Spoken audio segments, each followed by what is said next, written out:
Last and is best, सारा चीज़ ठीक रहा, आज जस्टिस भी मिला, बाकी स्टे लग गया है, कल से हम लोग काम में जाएंगे और रेगुलर बेसिस पे काम। मेरा सबसे पहला केस था हमारा एफएसओ का, और दूसरा था ये 11 to 13 जेपीएससी और सीडीपीओ का।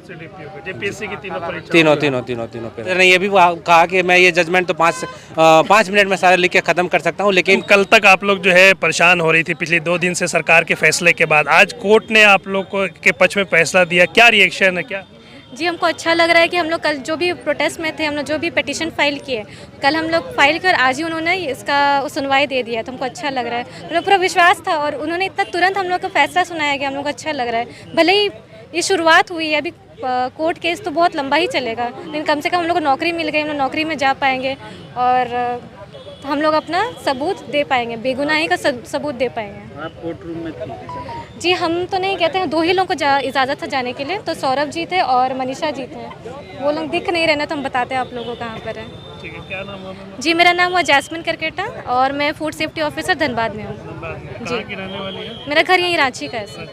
जी सर। सरकार ने आप लोग की नियुक्ति रद्द की थी, आज हाई कोर्ट ने आप लोग के लिए राहत भरी खबर आई है, क्या कहिएगा, क्या रिएक्शन है पहले? सर सबसे पहले तो मैं अपना न्यायालय को अपना धन्यवाद देता हूँ कि हम लोग के पक्ष में जो भी न्याय दिया, एक जस्टिस हुआ हमारे पक्ष, एक मेहनत करने वाले छात्रों का जस्टिस हुआ, जो घर में बैठ के पढ़ाई करते हैं उस लोगों को, उस छात्रों का जस्टिस हुआ।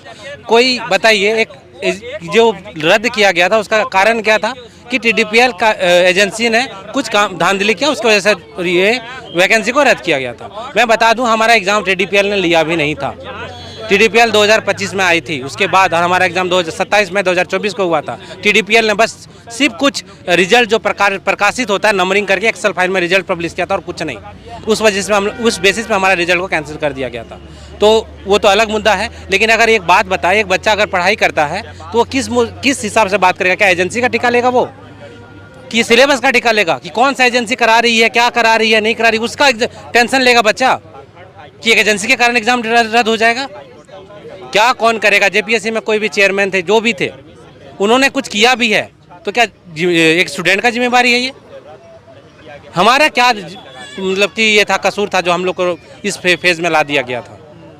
तो ये सारा सर जो भी बोले, चलिए जो भी हुआ, लास्ट एंड इज बेस्ट, सारा चीज़ ठीक रहा, आज जस्टिस भी मिला, बाकी स्टे लग गया है, कल से हम लोग काम में जाएंगे और रेगुलर बेसिस पे काम करेंगे। कोर्ट में क्या हुआ? कोर्ट में जब सुनवाई हुई सरकार ने क्या सरकार ने सीधा बोला कि ये नेचुरल जस्टिस का हनन है और ये एक सेकेंड में किसी भी अधिकारी को आप ये एक से सर कोर्ट ने ये भी कहा कि आज मैं अगर ये कोर्ट पे यहाँ टेबल पे बैठा हूँ तो अगर कोई निर्देश ऐसा है अचानक से कि नहीं ये कोर्ट से ये मतलब कि यहाँ से आपको हटा दिया गया, तो ये कैसे जस्टिफाई किया जा सकता है? तो इस तरह का एग्जाम्पल दिया।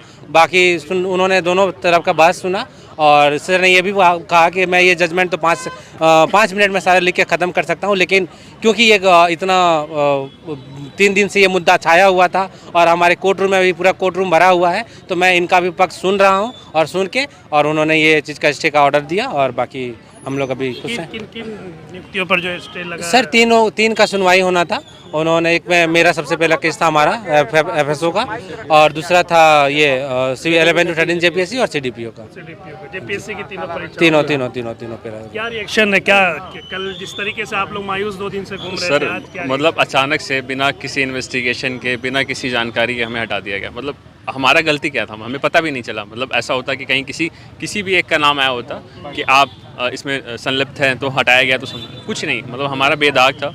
फिर भी क्या किया गया कि बिना किसी जानकारी के हम हटा दिया गया। मतलब हम 2 रात सो नहीं पाए जब से हमें पता चला। तो पुरानी बात थी, अब तो आप लोग को खुशी, चेहरे पे खुशी लौट आई है? होगी, क्योंकि जब अगर आप इतनी ईमानदारी से, इतनी मेहनत से अगर किसी जगह पे जाइएगा अगर और आपको अचानक से हटा दिया जाए, फिर वापस आपको मिलेगा तो खुशी होगा ही, क्योंकि ज़िंदगी का सवाल था ना। मतलब आपके मेरा जीवन लगा था इस पर।